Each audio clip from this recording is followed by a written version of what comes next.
नमस्कार, मैं हूं शीतला तिवारी। आइए चलते हैं एक बार किन्नरों के बारे में बात कर लेते हैं। दरअसल आपने देखा होगा कि किन्नरों के ऊपर उत्तर प्रदेश में जो है वो गाज गिर गई है, और गाज इसलिए गिर गई है कि अब उत्तर प्रदेश में किन्नर जो है वसूली जो है उनके लिए वैध नहीं है। यानी किन्नरों की जो वसूली है अब जो है वह वैध नहीं है, अब अवैध है। यानी आपने देखा था तमाम जो किन्नर हैं वो कहीं जो है वह अच्छा खासा पैसा, कहीं 50,000, 25,000, 11,000, 21,000 इस तरीके का जो है वह वसूल लेते थे, आपने देखा होगा। लेकिन अब वो जो है ऐसा नहीं कर पाएंगे। ऐसा इसलिए नहीं कर पाएंगे कि हाई कोर्ट यानी प्रयागराज हाई कोर्ट का जो है लखनऊ खंडपीठ ने जो है ऐसा फैसला दे दिया है किन्नरों के लिए। उन्होंने साफ तौर पे जो है किन्नरों के लिए हाई कोर्ट ने जो है सीधा फैसला दिया, कहा है कि यह जो है वैध वसूली नहीं है, यह वैध नहीं है। दरअसल मैं आपको बता दूं कि गोंडा की एक जो है रेखा देवी नाम की एक किन्नर थी, और रेखा वह जो है इसलिए जा करके उसके बाद एक याचिका दायर करती थी। उसका ये कहना था कि हम शुरू से जो है हमारा जो है यह एक तरीके से जो है यह पेशा था और हमारा इलाका था, हम इस इलाके में वसूली करते थे। इसमें कुछ किन्नर आ जाते हैं और वह जो है जबरन वसूली कर लेते हैं, इसलिए जो है विवाद की स्थिति आ जाती है। तो लिहाजा जो है मुझे अधिकार दिया जाए कि हमारा ये अधिकार है। इस तरीके से जो है उसने आपत्ति दाखिल की थी हाई कोर्ट के खंडपीठ लखनऊ में। सुनवाई में जो है न्यायालय ने सीधे तौर पे जो है यह कह दिया, माननीय न्यायालय ने, कि यह जो है वसूली वैध नहीं है, और ऐसे वसूली को परमिशन देना यानी अपराध को बढ़ावा देना। यानी यह एक अपराध है, इसको जो है अपराध को हम बढ़ावा नहीं दे सकते। इसलिए जो है किन्नरों का जो यह वसूली है यह वैध नहीं है।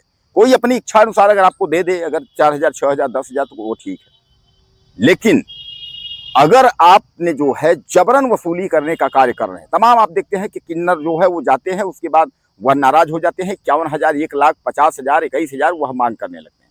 आपको याद होगा कि एक जो है हरदोई से खबर आई थी उत्तर प्रदेश के, जहां किन्नरों का झुंड जो है पहुंचा था और शादी के बारात यानी जो है शादी के मंडप में पहुंचा था, और उसके बाद जो है सुबह का वक्त था, वहां किन्नरों ने जो है 21,000 रुपए की मांग की, और वह जो परिवार, दूल्हा पक्ष का जो परिवार था, वह 2,100 रुपए दे रहा था।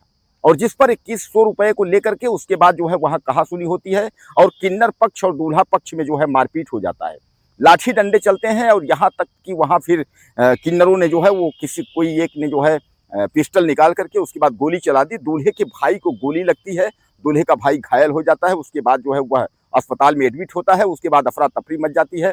हालांकि पुलिस आती है, उस मामले को जो है पुलिस देखती है और उसके बाद उस कार्रवाई करने की जो है बात करती है, और किन्नर जो है फरार हो जाते हैं।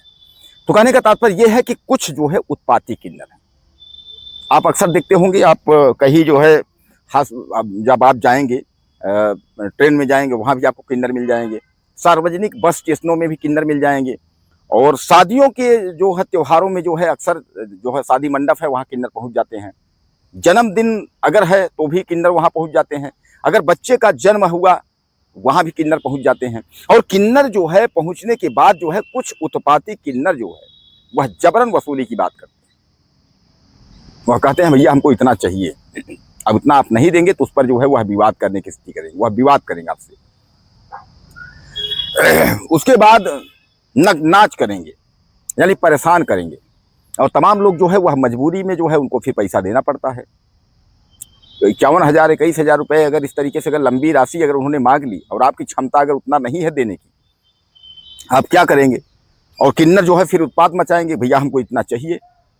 अब दोस्तों सबसे बड़ा सवाल ये है कि जब यह वसूली वैध नहीं है तो क्या किन्नरों के ऊपर उत्तर प्रदेश पुलिस कार्यवाही करेगी?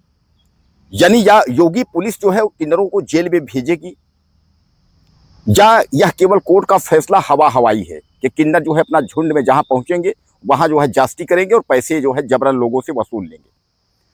और अगर ऐसा हुआ कि अगर यह कानून का कड़ाई से पालन अगर हुआ तो आप यह समझ लीजिए कि अब किन्नरों की खैर नहीं है। यानी उत्तर प्रदेश से किन्नरों की छुट्टी हो गई। अब किन्नर जो है उनके ऊपर गाज गिरी है। किन्नर अगर वसूली करते हुए और जबरन वसूली करते हुए अगर पकड़े जाते हैं तो उनके ऊपर जो है कठोर कार्रवाई होगी और जेल के सलाखों में भी चले जाएंगे। यानी किन्नरों के लिए यह एक जो है बड़ी खबर है। तो कुल मिलाकर के आप समझ लीजिए कि अब जो किन्नर उत्पात कर रहे थे, यानी जो उत्पाती किन्नर थे जो परेशान करते थे लोगों को, अब वह परेशान नहीं कर पाएंगे। यह बड़ी खबर है, एक तरीके से आप समझ लीजिए कि उत्तर प्रदेश से जो है किन्नरों की छुट्टी हो चुकी है। सामान्यतः साधारण से अगर कोई भी अगर आपको दान दक्षिणा देता है, जो पैसा देता है, उसको आप ले लेंगे। लेकिन अगर आप जास्ती करेंगे कि हमको 51,000 चाहिए, हमको 70,000 चाहिए, हमको 25,000, 21,000, इस तरीके का नेक वाली अगर आप बात करेंगे तो वह अब वैध नहीं है। हाई कोर्ट ने साफ तौर पे कह दिया है कि अब आप यह वैध नहीं है, इस पर आपके ऊपर जो है दंडात्मक कार्रवाई होगी और उसके बाद जो है आप जेल चले जाएंगे।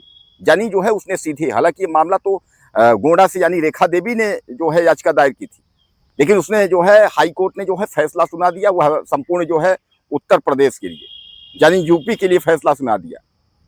अब हालात जो है किन्नरों की जो है वह खराब हो गई है। अब किन्नर जो है वह बौखला गए कि अगर हाई कोर्ट ने अगर इस तरीके का फैसला दिया है तो कहीं ना कहीं जो है अब गड़बड़ है। योगी पुलिस और योगी सरकार जो है किसी भी वक्त जो है फैसला ले सकती है। तो क्या लगता है आपको कि यह किन्नरों के साथ जो भी हुआ यह सही हुआ या किन्नरों के साथ जो हुआ यह गलत हुआ? अपनी राय मुझे आप ज़्यादा से ज़्यादा साझा करिएगा और यह जरूर लिखिएगा कि आप कहाँ से हैं। अपना डाटा यानी अपना परिचय देना मत भूलिएगा। लेकिन किन्नरों के बारे में जो है 2 लाइन आप जरूर लिखिएगा कि किन्नरों के साथ जो हाई कोर्ट ने किया या जो फैसला दिया है यह सही है या गलत है। अपनी राय जरूर दें। नमस्कार।